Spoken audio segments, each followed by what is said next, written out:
Hi, Henny, how are you? Welcome back to the channel, or if you're new here, I'm Teknikolour.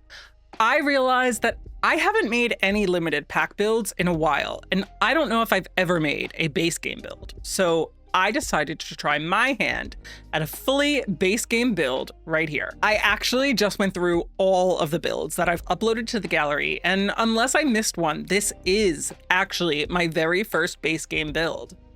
I didn't even set out to make a base game build this time, but somehow it just ended up happening. Then I started to get excited, or, well, hopeful, that this would also somehow be a starter home too. It's not. I think it's a little bit over 50k simoleons, but it's still my first base game build. I think this year I'd like to add more limited pack or base game builds to the gallery. I somehow always manage to use basically every single pack available to me in my builds, so I think it might be refreshing to switch things up a bit. With this particular build, I knew it was going to be residential and fairly simple, but past that, I truly had no idea what I wanted to create. This ends up being a one-bedroom house with an office and small attic space. And personally, I think it could fit in a lot of the other worlds if you wanted it to. I think that this feels very similar to the types of builds I'd work on in either Brindleton Bay or maybe San Sequoia. It's right here in Newcrest though, on the Hillside Highlands lot in the Ridgeline Drive neighborhood. You might be able to spot a build right next door that I shared in a previous video, which your eyes are not playing tricks on you. It is shaped like a turkey. That was a silly idea my boyfriend had suggested that I work on for my Thanksgiving video last year, and I was hesitant at first. But it was really fun to work on, and it's not that bad of a house in my opinion either. I don't really love a lot of the base game options for siding, and I do not particularly like the color yellow, so it's kind of surprising to me that I gravitated towards this yellow swatch for the siding. Well, maybe that's not fair. In addition to building, I also play with my legacy family save, and my 4th generation sim loved the color yellow. I say this as if I didn't make her like the color myself, but her house was very yellow, and I was shocked at how much I enjoyed it.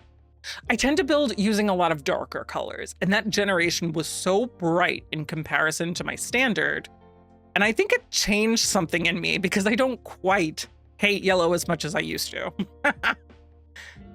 Anyway, since I mentioned my legacy save, I should say that in addition to YouTube videos, I also live stream on Twitch. Every Thursday morning, I play with my legacy family, and right now, we're on Generation 9. And honestly, before you know it, we'll be starting on Generation 10. If you're newer to The Sims 4, maybe looking for a few packs to start off with, you might want to check out the Legacy Challenge that I wrote with my boyfriend. The Around the World's Legacy is literally one of those each generation is focused on a different pack challenges. And it begins with 2 packs that I think a lot of people would benefit from: Growing Together and High School Years. You could tack on Parenthood to that if you'd like, mainly for the aspiration, but you don't even need high school years until your founder sim child ages up into a teenager. We actually wrote this challenge because I had been playing The Sims 4, my first game in the franchise, for quite a while, and had purchased a few packs, but was not really familiar with any of the gameplay tied to them. So this challenge was, and still is, my way to fully explore each pack. I'll drop the rules in the description if you're interested, as well as a link to my Twitch. No pressure, but just thought I'd mention it. And since we're on the topic of packs, I should let you know that as a member of the EA Creator Network, I have a creator code, which you can use when checking out on the EA app that helps support me and my content. Anytime my code is used, a portion of that sale is given to me instead of all of it going to EA.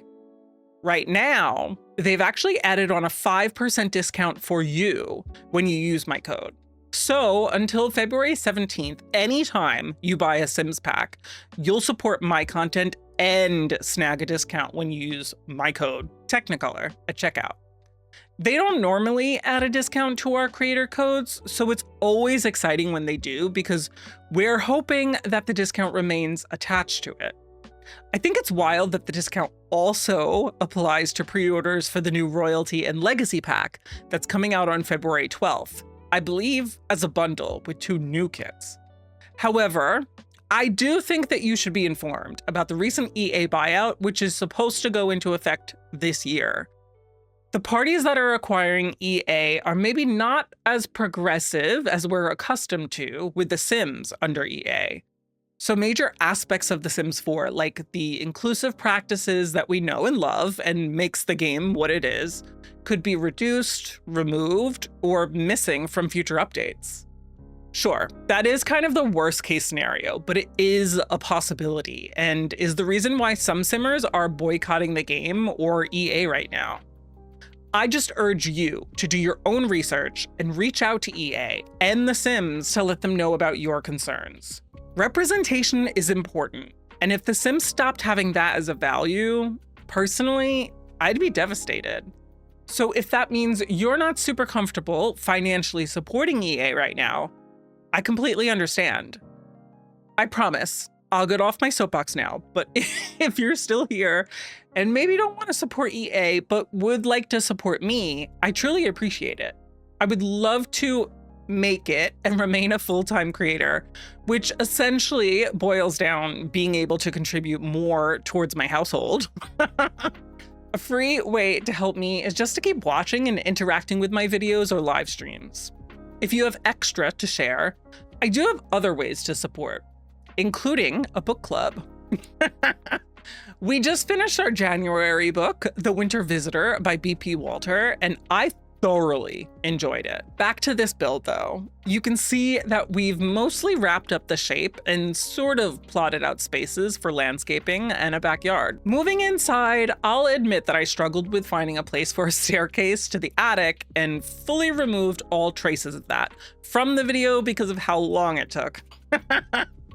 Instead, I began making a floor plan to visualize the different rooms and see where a staircase, or in this situation, a ladder, would fit. I think this is a perfect sort of layout for a smaller home because you come directly into the living room, which leads to the kitchen and backyard. Then there's just a small little hallway to the other rooms. In our case, the bedroom, bathroom, and office, which includes a closet with the ladder to upstairs. Real talk, I kind of hate a lot, if not all, of the base game options for kitchen cabinetry. In an update last year, I think, they added in these cabinets and they are absolutely beautiful. They honestly might be my favorite in the entire game across all packs. I knew that I likely wouldn't have space for a dining room, so I wanted to add in a plateau, island sort of thing for a place for your Sims to eat at. It's definitely not a massive kitchen, but I am really happy at how much I was able to fit in here. I wouldn't classify this as a small kitchen, and it seems to have everything that you'd need. Yep, I just checked. I did remember to add in a fridge to this build. There was a time where I was somehow forgetting in multiple builds to add in a fridge. Please don't even ask. I don't know. After that, I made some minor adjustments to the small hallway because I hated having the diagonal wall into the ladder closet. Instead, I shifted things around and eventually landed on having the door to the closet in the office, which technically had been in the hallway itself before. Now it made the hall feel a little less cramped. Moving to the living room, I was unaware that most of my least favorite couches are simply the best the base game has to offer. That's unfair. There are some nice options in the base game for couches, just not a lot. I also think that the couches in the base game look dated, which I'm not sure if that's the best word to describe what I mean. They just look abnormally blocky and uncomfortable. They feel like furniture you would have seen in older games, so maybe it's just time for a refresh of them. Maybe? Please? I couldn't decide how I wanted to lay out this room though, because it felt slightly too small. Plus, since the windows are so tall and sit a little lower than elsewhere, which I do think looks better from the outside here, it made furniture placement more difficult. I settled on having a couch facing that back wall, which is where I placed the TV. But this too kind of condenses the living room. Now there's more of a direct pathway between the front door and the doorway to the kitchen, instead of it sort of flowing into the living room. It's not bad by any means, but it does just feel more closed off. I also could not decide where I wanted the windows in the bedroom to go. Then I figured, why not both walls? So I just added windows to the other wall. This lets in a bit more light and honestly helps make this space feel larger. I decided to use one of the beds that came in a recent update because, again, representation matters, and we champion games that have that as part of their values. See how that came full circle? Adding in a plant, some art, a mirror, it just helps to make this room feel more lived in. The office was a bit of an afterthought to me. I sort of expected to be able to fit in another bedroom here, but I didn't love the idea of that once I got to furnishing this room. I think with the closet accessible from here, it felt strange to make it a guest room or kids room. So I figured I'd make it into an office very early on.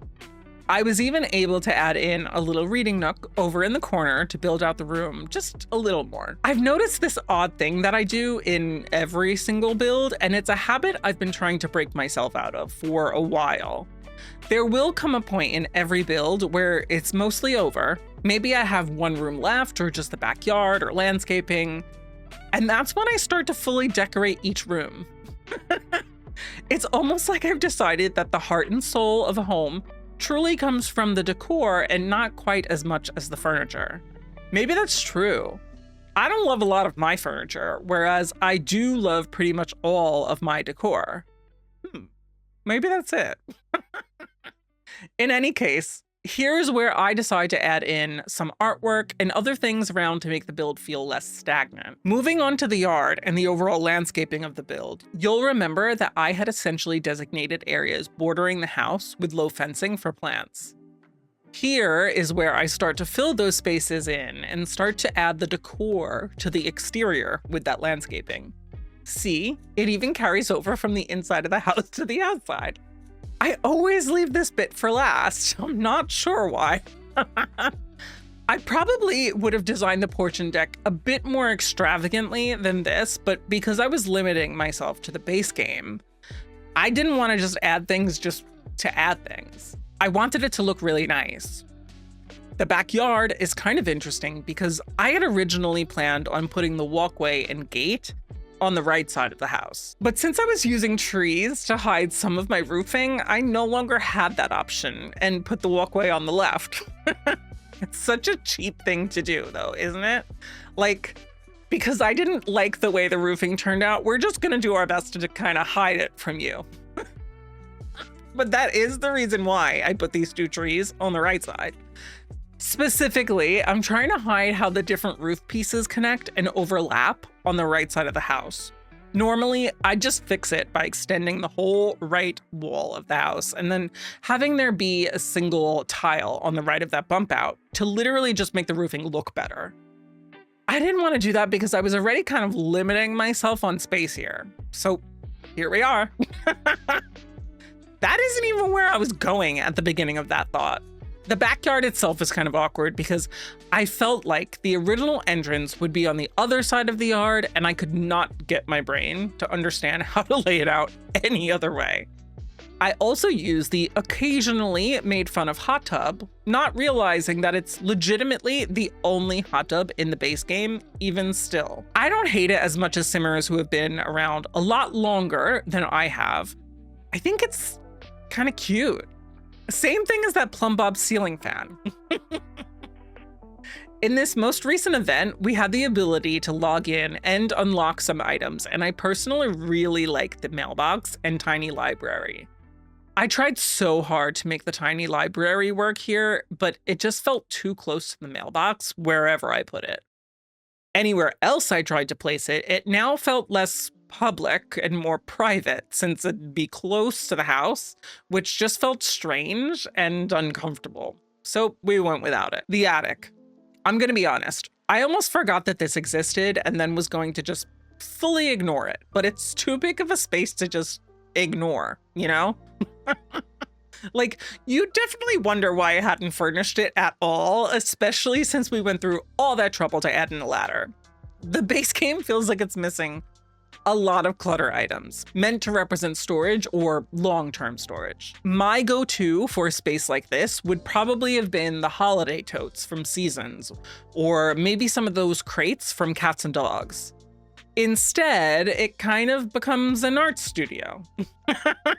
At this point in the build, I'm still in that, oh, we should probably have done this part earlier, but oh well, stage. So I'm adding rugs and other items to different rooms and even the exterior. Like, I really had not decorated the kitchen at all until this point. Curtains, not needed until the very last minute. Even things you'd consider extremely important, I've left to the very last stage of the build. Like, you know, wall paint and flooring. Like, why is that what I've decided is the real end to a build? Anyway, I just wanted to thank you if you're still here watching, because this truly is my very first base game build. And I was really taken aback when I realized I hadn't actually shared one before. I might not have even made one before, if I'm being honest, because if I'm building for me, I'm using every single pack. That's just how it is. I am always really worried when making limited pack builds because since I can't generally use my go-to items as they are part of packs, I feel so out of my element, kind of like imposter syndrome. Like, why can't I build a cute house or whatever using just 2 packs? But here, we made a really good little house with legitimately 0 packs. We've officially made it, folks. I'm also feeling a bit sappy because it's the start of a new year and I've kind of put this pressure on myself to really grow this year. And if I don't, to take a step back. Not that I'd stop making content entirely, I just cannot afford to do it full time anymore after this year. That's kind of my cutoff. So if you enjoy this build or my content in general, please don't forget to drop a like, comment, share, whatever you'd like to do. It'd mean a lot to me. But that, my friends, is the entire speed build. So why don't I open up the game and give you a quick overview tour. Here we are on the Hillside Highlands lot. And again, you can kind of see where I'm hiding some of my roofing that I don't quite like, but you know. This is the finished build, and I think it looks really cute, especially because it's a base game build, and it's my very first base game build. Doing a little aerial view, you can see that you just walk directly up onto the porch, or you can head directly into the backyard where there is a deck and there is some dining area. But you walk in through the front door and there is the living room over on your left, and then there is just that little walkway into the kitchen.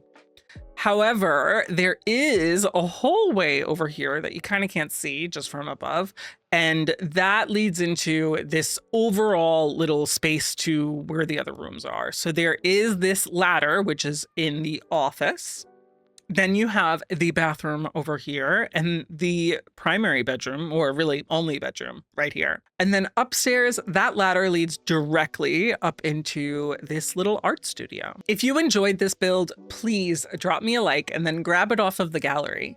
To add it to your game, you can find it using my EA ID, Teknikolour. If you'd like to see more of my builds and other cozy gaming videos, be sure to subscribe and hit that notification bell so you won't miss future uploads. If you want even more Sims content, consider dropping me a follow over on Twitch. I live stream my pack-based Legacy Challenge every Thursday, but play other cozy games throughout the week. Planning on pre-ordering Royalty and Legacy or picking up any other packs? Please use my creator code, Teknikolour, when checking out on the EA app. It's free for you and supports the channel. Plus, my code can now be used on so many other EA titles, not just The Sims. Although this current discount does seem to apply only to Sims packs. But thank you so much for watching. I'll catch you in the next one. Bye-bye.